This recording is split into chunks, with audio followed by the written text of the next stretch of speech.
Hackmons.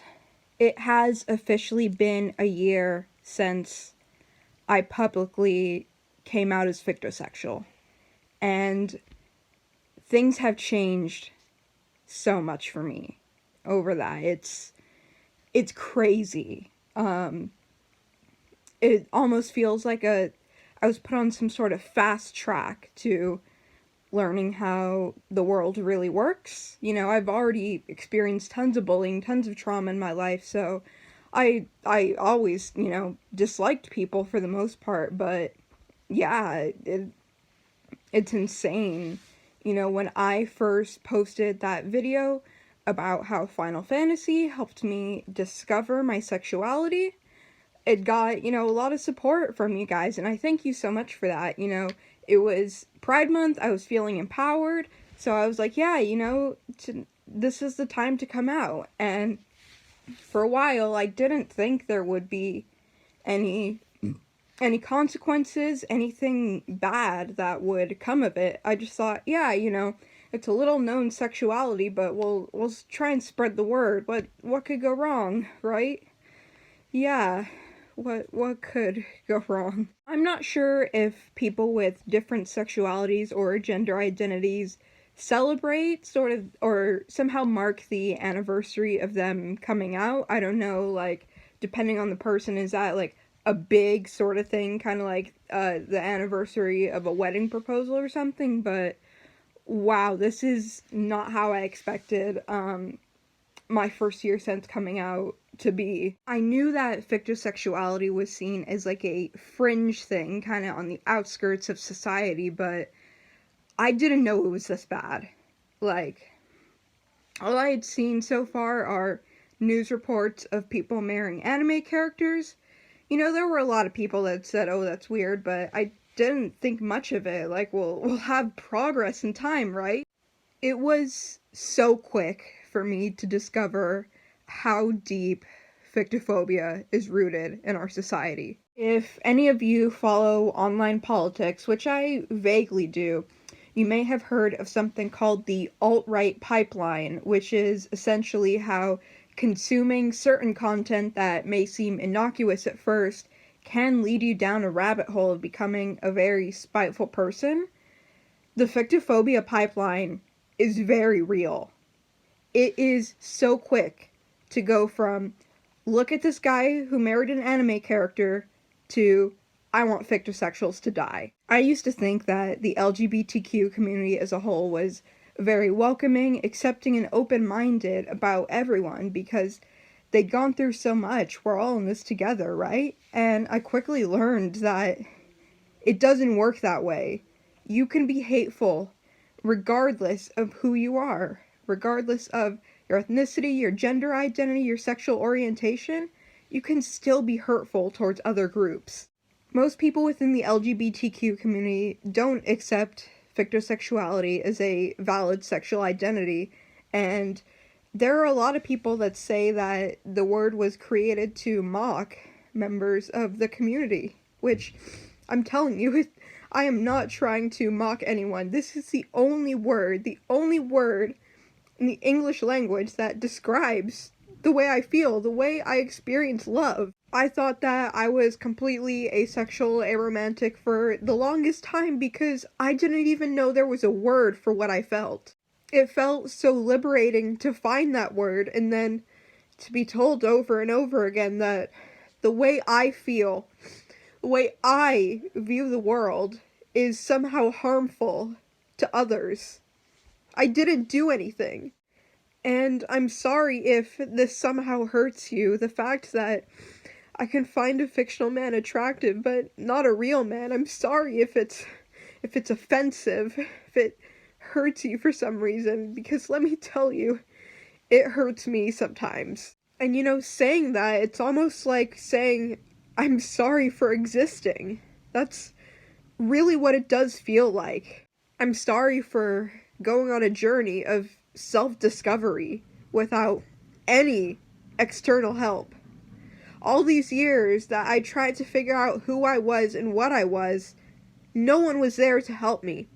No one was there to say, well, I think you might be this, or saying, Your feelings are valid. No one was there to help. And I guess things don't change because no one is there to help.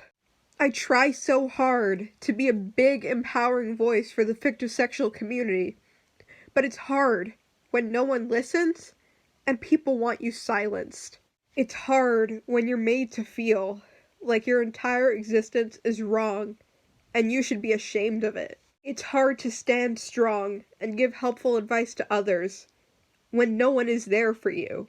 I know everyone has their own problems in life, but I'm so jealous of the people that can just walk around and not have their existence questioned or challenged.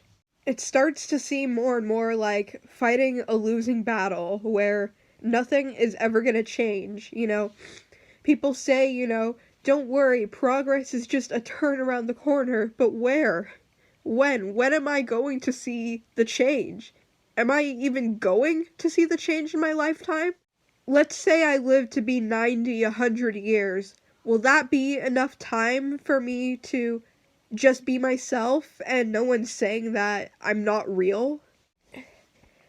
And this has been going on for a long time. Like what, started a couple months after I came out, but I think the real turning point was very recent, in which I saw a video in which, oh god, this is so hard for me to say out loud. Someone said that fictosexuals need to be shoved into a wood chipper. And I couldn't bear it anymore, and someone else commented that they need to be publicly executed, and that is literally my one phobia. Spiders, snakes, darkness, heights, clowns, they are non-issues. But mob mentality and public executions, that is the one real thing I am so truly scared of. And now that fear is a reality. It's no longer just a scary video game trope. It wasn't directed towards me, it was directed towards all fictosexuals, which is way worse, but now knowing that there are people out there who want me dead for who I am. And I just don't even know what do I do anymore? How do I respond? Not even like directly to the people who say that, but what do I do after hearing that and reading that? Are we just supposed to ignore that like everyone else did?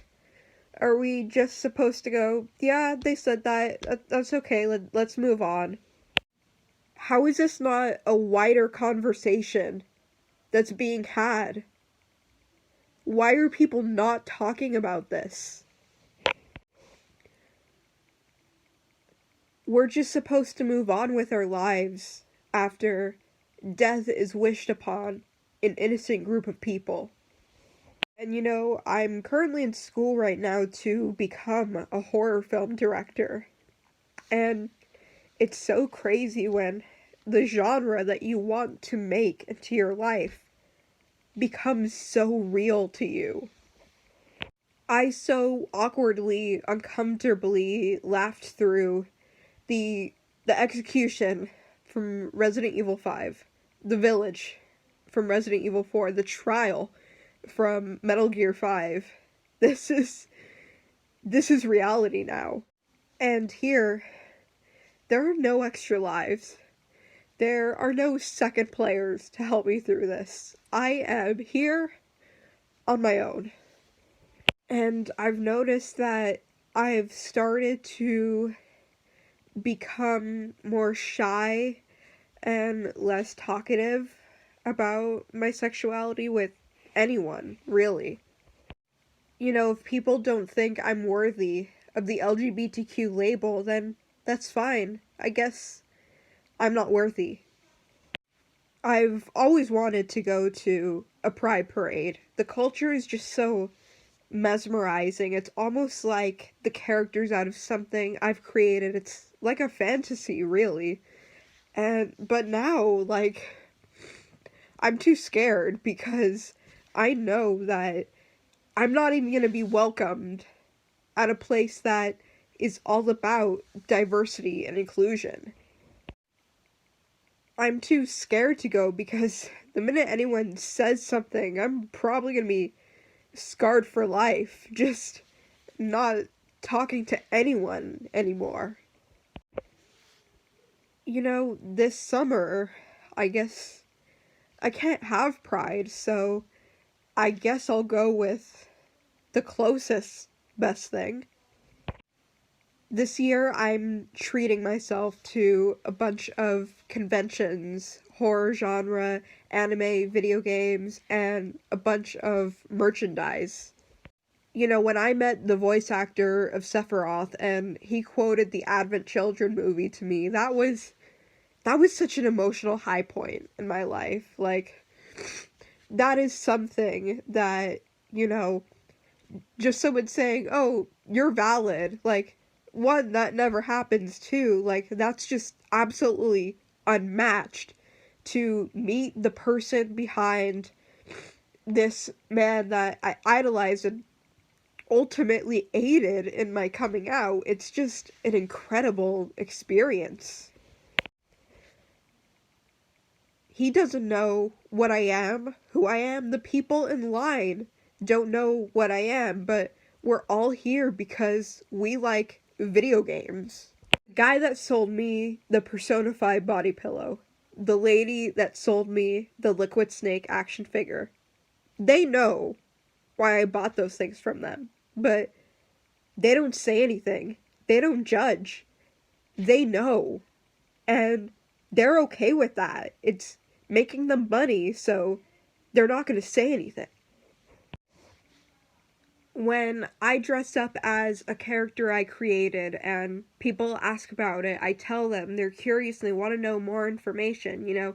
I say they were created to be the girlfriend of a certain video game character. They know.